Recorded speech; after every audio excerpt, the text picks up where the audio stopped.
Hello guys, Assalamu alaikum. This is Sonia. Welcome back to another video. আজকে এসেছি কাঁঠালের একটা নতুন রেসিপি নিয়ে। এই রেসিপিটি অনেক টেস্টি, অনেক ক্রিস্পি এবং খুবই মজাদার। বাচ্চারা যখন কাঁঠাল খেতে পছন্দ করে না, তখন এই রেসিপিটা এভাবে করে দিলে তাদের কাঁঠালও খাওয়া হলো, ওরা বুঝতেও পারলো না। তো যাই হোক, অনেক স্বাদ। দেখেন কিভাবে রেসিপিটা করি। তো এটা করতে প্রথমে লাগবে আমার কাঁঠাল, পাকা কাঁঠাল, কাঁঠালের কিছু রোয়া, চাউলের ময়দা 1 কাপ আর গমের ময়দা 1 কাপ। এরপর সাথে লাগবে লবণ, চিনি, বেকিং পাউডার, সবগুলো একসাথে মিক্সচার করে নিয়ে নিচ্ছি।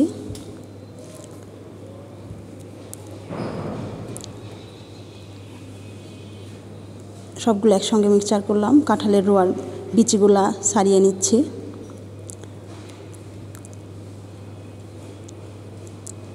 সব বিচিগুলো আলাদা হয়ে গেলে এক সাইডে রেখে দেব।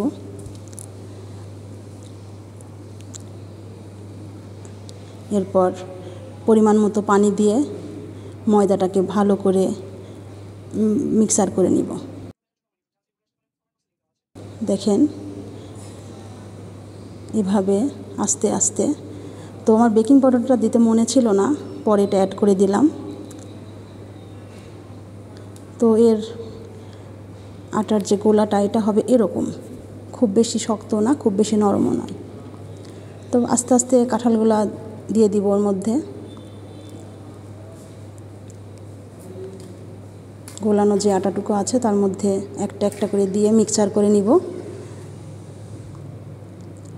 তো রোয়ার গায়ে সমস্ত আটা মাখানো হয়ে গেলে চুলায় তেল দিব। তো হয়ে গিয়েছে আমার রেডি সব।